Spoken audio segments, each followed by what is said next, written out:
Masechet Bechorot, résumé du Daf Mem Dalet. La Gemara ici va traiter les défauts dans les yeux. Donc la Torah, à propos des yeux, a dit 5 notions de défauts, puisque la Torah dit Ish, Iver, Odak, Otevalul, Be'eno. Donc de chaque mot, sauf les mots O, donc on apprend de chacune de ces notions-là, on apprend d'autres défauts encore dans les yeux. La Gemara va expliquer pourquoi est-ce qu'on a besoin de tous, que la Torah nous les cite tous et qu'on ne peut pas prendre les uns des autres. En tout cas, de là on apprend d'abord celui qui a perdu ses yeux complètement physiquement, ou bien qui a perdu la vue, ou bien qui a la vue un peu cachée, ou bien qui a la vue troublée, ou bien qui a les yeux bizarres, trop haut, physiquement trop haut, trop bas, un haut, un en bas, ou qui louche. Tout cela sont des défauts qu'on apprend justement de ce pasouk-là. De même, donc on a terminé avec ce pasouk, on revient à la Mishnah. La Mishnah nous cite encore d'autres défauts dans les yeux.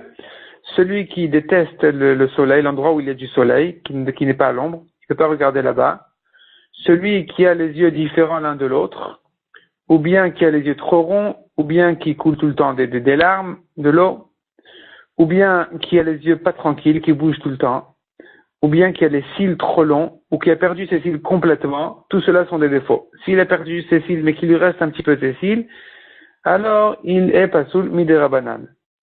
Les yeux trop grands ou trop petits sont aussi un défaut. On a terminé avec les yeux, on continue avec le corps. Celui qui a le corps trop grand proportionnellement à ses membres, donc à ses bras, à ses jambes, ou trop petit. Celui qui a un nez trop grand proportionnellement à son corps ou trop petit. Des oreilles trop petites ou comme une éponge, fermée comme ça comme une éponge. Une lèvre qui dépasse trop grande. Tout cela sont des défauts. Celui qui a perdu ses dents, c'est pas un défaut minatora, mais son apparence est désagréable, donc il est pas sous le midrabanan. La Gemara nous ajoute ici que il y a des défauts qui paraissent être un défaut mais qui n'en sont pas, comme une chèvre qui n'a pas de cornes ou une brebis qui en a. Ceux-là sont kasher au misbéach. Donc ce sont des korbanot, ksherim, on ne considère pas ça comme un défaut. Ensuite, dans le cas où il avait des cornes et ces cornes se sont coupées. Alors, si les cornes ont été déracinées complètement avec l'os qu'il y a dedans, alors, si l'os a été complètement déraciné et qu'il reste un creux dans la tête, ça, c'est un vrai défaut. Et on peut même racheter le korban pour ce défaut-là. De même, les sabots. Dans le sabot aussi, il y a un os. Si ça a été complètement retiré, alors il a perdu le sabot avec l'os qui est dedans, on peut le racheter. Si par contre on a coupé la corne hara et qu'il reste le début de l'os qui doit rentrer dans la corne, il lui reste dans la tête, ça c'est un défaut suffisant pour être possel au misbéach, mais insuffisant pour le racheter.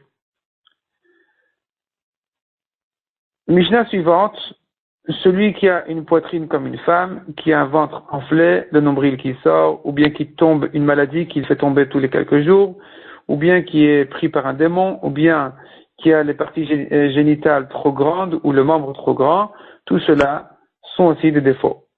La Gemara en vient de là à décrire les dangers qu'il y a de se retenir d'uriner. Ça cause des problèmes, des maladies, et ça peut le faire même stérile. Ensuite, la Gemara rentre un peu dans les détails de toutes ces halakhot-là, et des dangers qui peuvent venir sur quelqu'un qui se retient. On a ensuite ce qui s'appelle dans la Torah Meroach Asher. On a quelques avis dans la Mishnah, 4 explications sur cette notion-là. Soit c'est celui qui lui manque une partie génitale, soit c'est si elles ont fondu, soit elles sont enflées. Et 4e explication, c'est quelqu'un qui a une apparence, sa tête, son visage apparaît obscur et noir. Il est pas soul pour ce défaut-là qui s'appelle dans la Torah Meroach Asher selon la 4e explication, le 4e avis dans la Mishnah qui est Rabbi Chanina ben Antignos.